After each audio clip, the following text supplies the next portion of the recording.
Let's go walking in the park.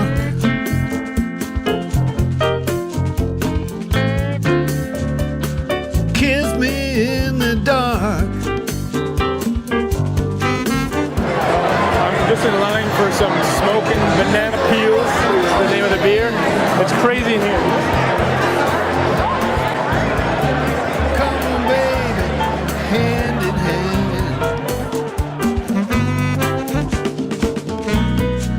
No matter how you shout it,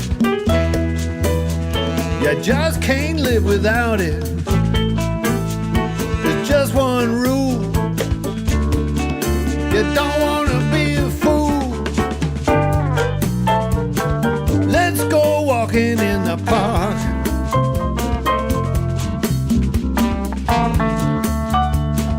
Kiss me in the dark.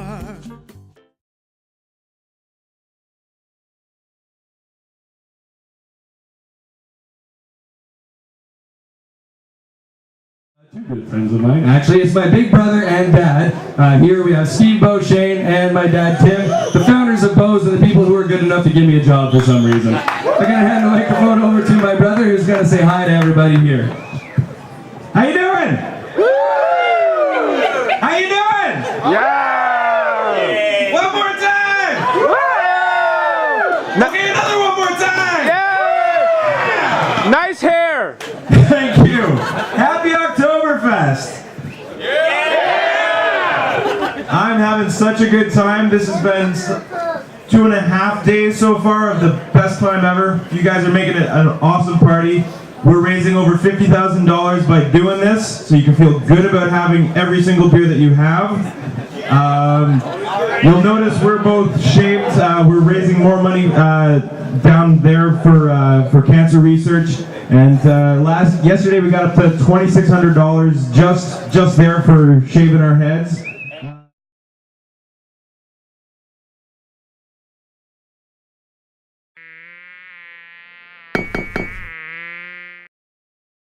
Why do they have the lids on the steins? Keep the flies out. To keep the flies out. Why would they keep the flies out? Because it's just like the fruit flies, one, two, and then they just make the joke that the flies are drinking all their beer. I believe it's so they couldn't get their beers poisoned. By? Assholes.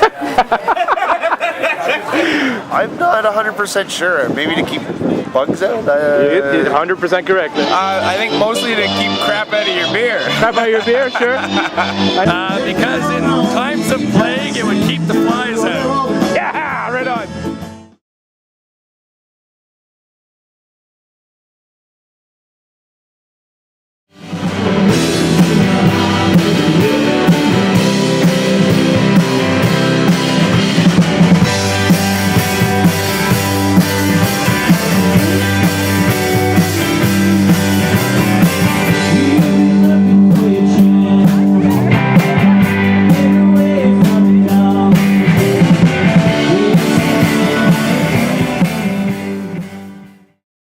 The first album I ever bought was right when it was released. It was Ziggy Stardust and Spiders from Mars. And from that moment, I grew up in a not a musical family in the sense that our family played music, but a musical family in the sense that my father was really into music and all types of music. So for me, it was right in, feet first, deep end, let's go into music. And it was really that same way with beer. I grew up in Quebec, and in my household, my parents thought, let them try things at home first. So I had my first beer when I was probably around 11, and I liked it. Hence the career writing about beer.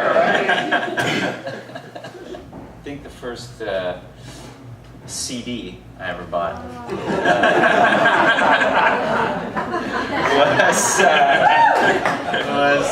although I do have a large LP collection now, but at the time I didn't. So anyway, it was I think it was Automatic for the People by R.E.M. Cool. Yeah, and actually it was sad to hear that they broke up because I'm a huge fan. Anyway, so that was my first CD. Beer, another thing, I didn't start drinking until I was 20, so I started kind of late, especially being from rural Newfoundland. So that was kind of strange, but I was on tour with an orchestra in Russia, and I did a few of my friends that were there, we did a bet if we could go through, if anyone knows the brand Baltica, they have brands 0 through 10. So we're like, oh, if we can get through all of these and find it in every different bar, we're set. I mean, I didn't know anything outside of what was Jockey Club, if anyone knows the fantastic Labatt brand. And yeah, so we went through all that, and suddenly we got to one that was number 6, which was a Baltic Porter. And it just kind of blew my mind of, this is still beer, and you could still drink it, and it made you just kind of step back and think about it. And then after that, it was like everywhere I traveled, it had to be what was local, whether it was a big brand or small. It was like, there's something there that's someone's drinking it.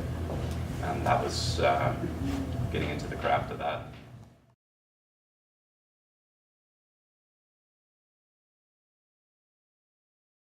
My favorite Beau's moment is probably Saturday night at Oktoberfest when the whole grands are full and you know, everybody's enjoying themselves, and you know, the whole day has come together. I was at a local bar, and there's 2 guys trying to figure out what beer they were gonna get. And they were gonna get something, and one guy stopped and was like, no, get our beer, get the one from here. And I heard that, and it was like, we've actually done something where people in Eastern Ontario feel like this is theirs, and that's exactly what we wanted to do. I've got a million of them. It's kind of like every day is my next favorite Beau's moment. It's fairly fresh in my memory though.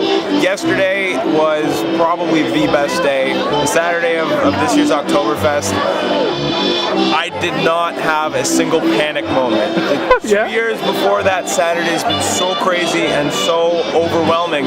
It's wonderful and everyone's having a great time, but I'm stressed to the max. Yesterday, I came in and everybody nailed it. Lyndall, our special events coordinator, just nailed it. Jordan, our creative director, nailed it. I was able to relax and enjoy myself, and I couldn't be happier about that. Perfect. Any special thanks you want to give to people? Obviously Lyndall and Jordan and everybody that works for us. Dave's awesome. Everybody on our team is just so kick-ass. I'm like so incredibly proud. It's like I feel like my family is just kicking ass. You're doing a great job. Just love it. And the great beer. It doesn't hurt that you have a great product. You know what? It is a great beer because we love what we're doing and we make sure it's a great beer, and everyone's in on it, you know? Perfect. It's an awesome team. Well, I thank you very much. Have a great rest of your Friday.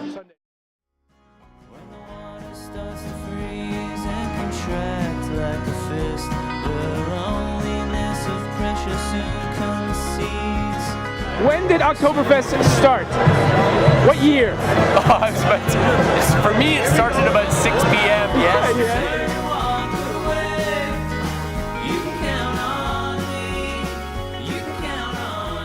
And the whole, well, drink local ethos is bullshit. Because if it's not good, why should I drink it just because it's local? If it's an indie band, why should I listen to them if they suck? You know, ultimately it's what's in your ears or in your throat that really should matter, not some sentimentality. I have the exact opposite opinion as you on that note. For me, the feeling is if you don't support local and if you don't support independence, it doesn't thrive, it dies. So for me, I find if I'm disappointed 9 times out of 10, but that helps get me that 10 out of 10, that 10th one that really sings, and I feel like I'm putting my dollars into someone that's gonna, maybe not them, maybe not the next one, but it's gonna create the scene, it's gonna create the desire to keep moving on.